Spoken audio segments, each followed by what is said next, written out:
Tuhan adalah pemberi.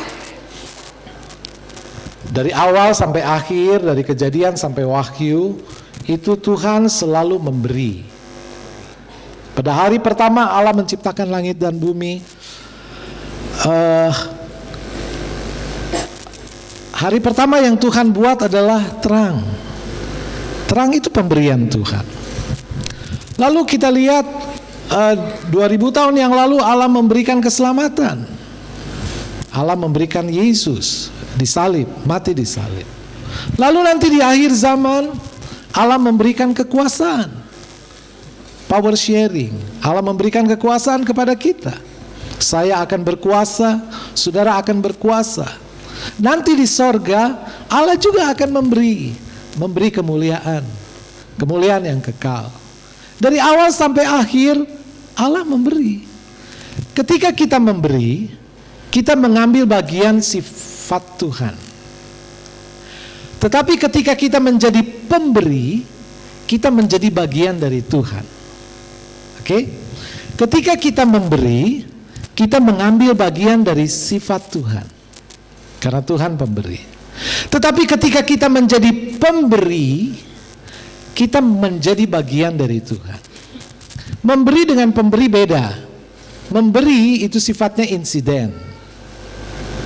Tetapi pemberi itu gaya hidup. Itu karakter. Jadi dia suka memberi. Dan di dalam Alkitab, memberi itu mulia. Terlebih berkat memberi daripada menerima.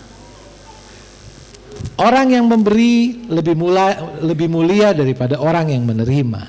Sebagian besar orang di dunia selalu ingin diberi, bukan memberi. Jadi kita harus memiliki sifat pemberi. Oke, jadi jauh sekali perbedaannya. Benua Amerika adalah benua yang besar. Kalau kita bicara Amerika, maka yang ada di dalam pikiran kita sebuah negara kaya, sebuah negara superpower.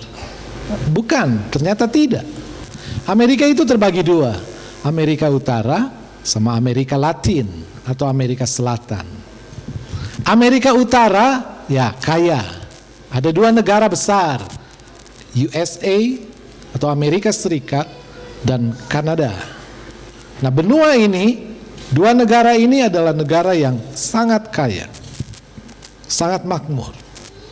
Tetapi kalau saudara lihat di Amerika Latin, itu dari Meksiko sampai ke Brasil di bawah, itu sebagian besar negara-negara miskin.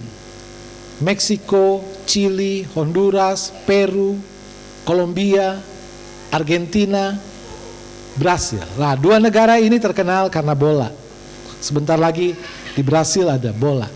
Nah, dan para pelayan Tuhan yang dari Amerika pernah berkunjung ke Amerika Latin, ke gereja di salah satu negara di Amerika Latin. Mereka ke sana untuk memberi. Mereka calon dokter, kandidat dokter. Lalu mereka membangun pos-pos kesehatan gratis. Mereka membangun rumah-rumah penduduk. Jadi dengan uang mereka sendiri. Dan mereka bertemu dengan seorang gembala dan bertanya, berapa penghasilan, dalam tanda petik penghasilan gembala. Gembala tidak punya penghasilan, saudara. Berapa penghasilan gembala? $300 setahun. $300 setahun? Di Amerika bisa $3.000 sebulan. $300 setahun berarti berapa tuh, saudara? 3 juta. 3 juta setahun, 1 tahun. Salah satu mahasiswa kedokteran akhirnya tergerak, dia berkomitmen. Saya akan pulang ke negara saya dan saya akan secara rutin kirim uang kepada gembala ini. Caranya bagaimana?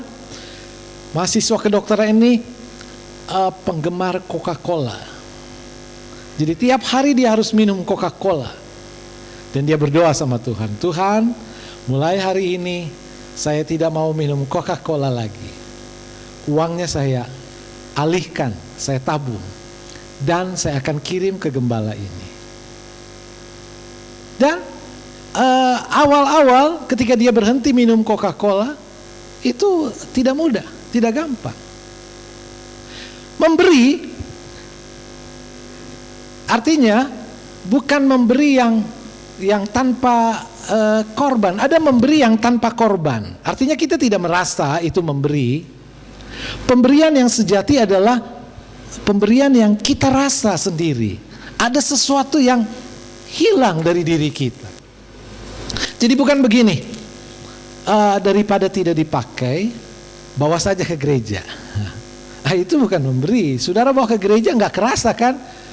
Saudara buka kulkas, aduh banyak buah, banyak kaleng, udah 3 bulan buah di kulkas, bawa saja ke gereja.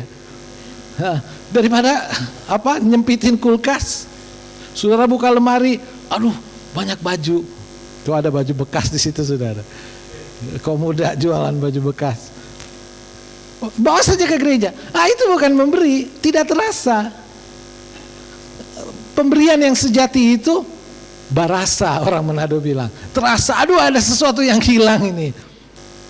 Kemarin ada hamba Tuhan di salah satu daerah SMS sama saya. Tolong dong kirimin uang, istri saya ada di rumah sakit. Aduh kasihan. Saya bilang sama istri saya, "Mah, tolong kirim." Kirim. Lalu setelah dikirim uang, istri saya lapor, "Uangnya udah habis." Dia bilang, "Nggak apa-apa, ya, nggak apa-apa, bagus malah, kerasa banget saudara, kerasa banget. Aduh ada yang hilang dari diri kita. Tapi kita banyak keperluan, no problem. Memang itulah memberi. Ketika Tuhan memberi, ketika Yesus memberi, terasa banget dia memberi. Dia memberi nyawa, dia memberi tubuh, dia memberi jiwa. Jadi sesuatu yang memberi seperti mahasiswa ini. Jadi ada sesuatu yang hilang dari dirinya, itulah memberi. Nah, ketika saudara melakukan hal ini menjadi pemberi, saudara menjadi bagian dari Tuhan. Katakan amin.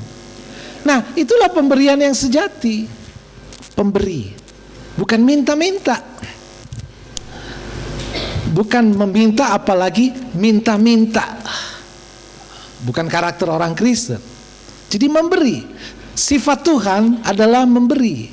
Dari awal sampai akhir Tuhan memberi. Tuhan tidak pernah minta. Kewajiban kita minta kepada Tuhan. Jadi kalau saudara mau minta, minta kepada Tuhan. Katakan amin. Kalau saudara mau memohon, mohon kepada Tuhan. Ada seorang pengusaha besar, super kaya.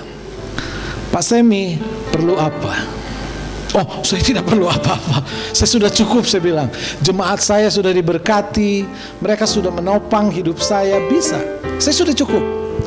Kalau ini nomor telepon saya. Perlu apa? Rumah, mobil?" "Oh, terima kasih.